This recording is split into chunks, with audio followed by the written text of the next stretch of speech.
Sup everybody, Sonal here. We all are humans. We all live on earth. Briefly, we are the same.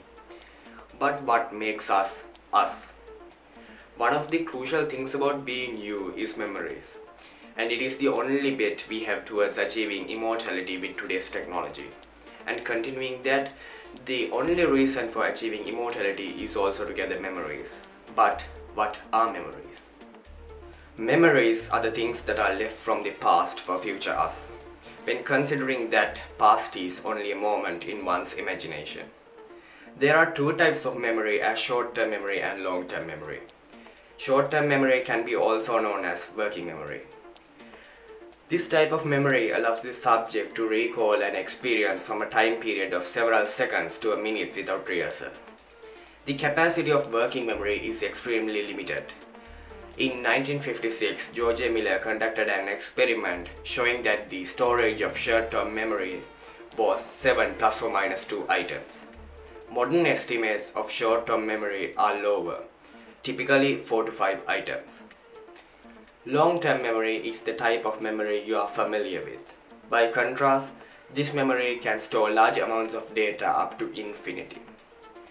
The difference is long-term memory encodes memory semantically by remembering the meaning of the word, and as episodic memory by remembering when, where, and what. Compared to short-term memory, which encodes acoustically by understanding the auditory aspect of an experience. Now let's back up to the topic, how to achieve immortality with the use of memories. There are several main ways people use to keep in touch with memories. For example, there are digital media such as photographs and videos, physical media such as writings, etc. And also there are hypothetical concepts like brain backup, but other than that, there's not a lot.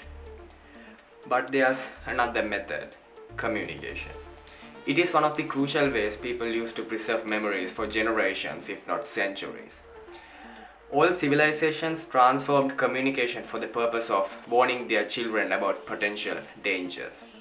If we consider the definition of communication, it is the act of conveying meaning from one entity or group to another using mutually understood signs, symbols, and semiotic rules. In Latin, the word communication literally translates to share.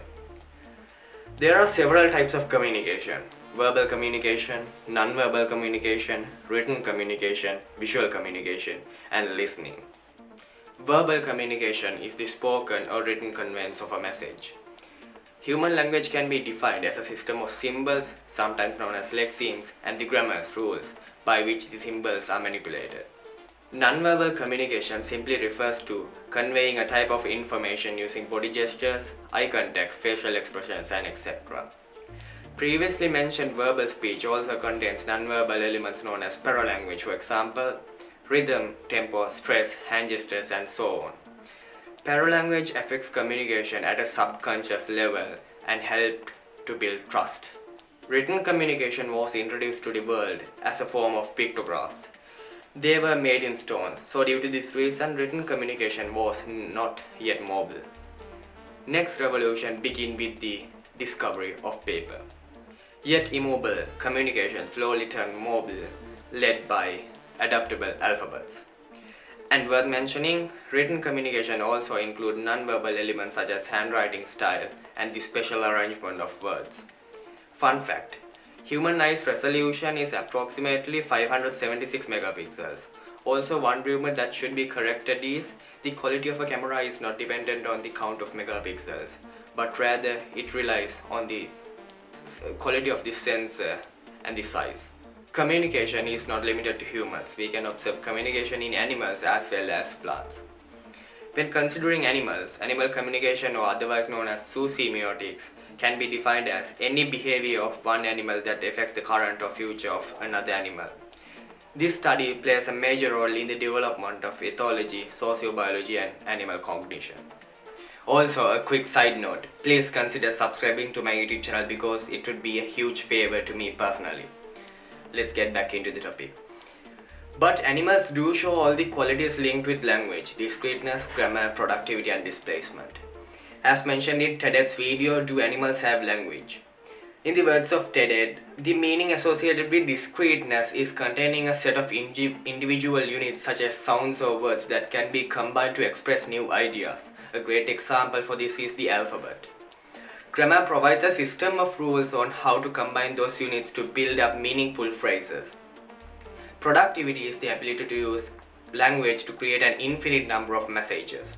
Finally, displacement is the ability to talk about things that are not in front of you, such as past, future, and fictional events. Animals do exhibit some of these features, but there's no such species that can be observed to show all these features but humans.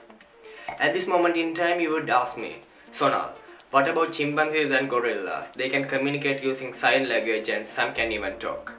The problem with those primates is that only because they show some of these features, they cannot be considered as great communicators because they use a language modified or created by humans. So if we move to plants, communication can be observed within the plant. For example, within or between plant cells, between plants of the same or related species, and between plants and non-plant organisms, especially in the root zone. Plant roots communicate with ribosome bacteria, fungi, and insects within the soil. These processes are crucial in the coordinating growth, development, shape, and dynamics. Then what about digital memory? Digital media uses bits to represent data in a way called binary, so that one bit corresponds to 1 or 0. Every image, video, audio, text, simply every digital file is made up on ones and zeros.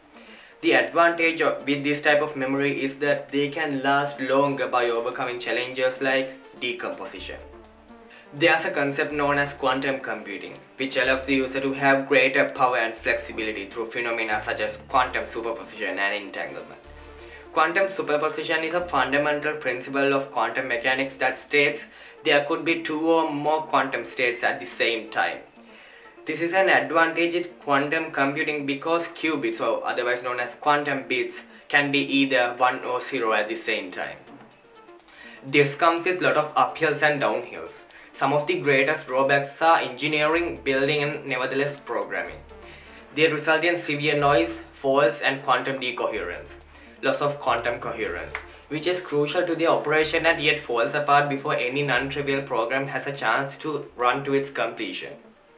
The process that is taking place in quantum decoherence is that if a quantum system were perfectly isolated, it would maintain coherence indefinitely, but it would be impossible to manipulate or investigate. If it is not perfectly isolated, for example during a measurement, coherence is shared with the environment and appears to be lost with time. There's a rapidly developing concept known as brain upload, or scientifically known as whole brain emulation, that can be used to create an emulation of one's mental state, including long-term memory, conscious and subconscious mind, of a particular brain substate and backing up it to a computer in a digital form. So, when talking about brain backup, we cannot back up on the processes carried out by the human brain for storing information. There's a part in the human brain known as the hippocampus, which is the catalyst for long-term memory and is associated with emotions, and this structure plays a major role in the limbic system. But the actual memory traces are encoded at various places in the cortex. But there's a thing we must consider. If our goal is to be immortal through memories, we must go further into the space, to the interstellar space, because it is predicted that the Earth would end in about 4 billion years and it would result in the demolition of our planet due to the high surface temperature of the Earth.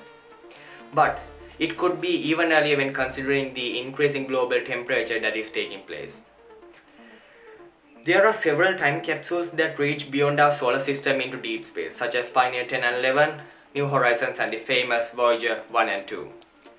If you ever heard of Voyager Golden Records, it consists of 2 phonograph records that were included in both Voyager spacecraft launched in 1977. The records contain sounds and images selected to portray the diversity of life and culture on Earth. The purpose of the project is to notify any extraterrestrial life that we are or we were here alone, waiting for them. In a universal scale, memory is indestructible, because even when something enters a black hole and gets demolished, The information about the object gets preserved in the event horizon. In a theoretical way, we can get things back to life if we know the way it is made upon in an atomic level. As mentioned in the statement, the total amount of quantum information in the universe must be conserved. But one day, beyond 10 to the power of 2500 years if proton decay occurs, or 10 to the power of 1 followed by 76 zeros years without proton decay, the universe will come to an end. When that day arrives, all galaxies will be torn apart. All the stars will die in supernovae. All planets will get demolished and all black holes will be evaporated through Hawking radiation. And finally, time and space as we know today will also dissipate into nothing. Beyond that, there will be nothing laying around for anyone or anything to entitle as the universe. Happy life.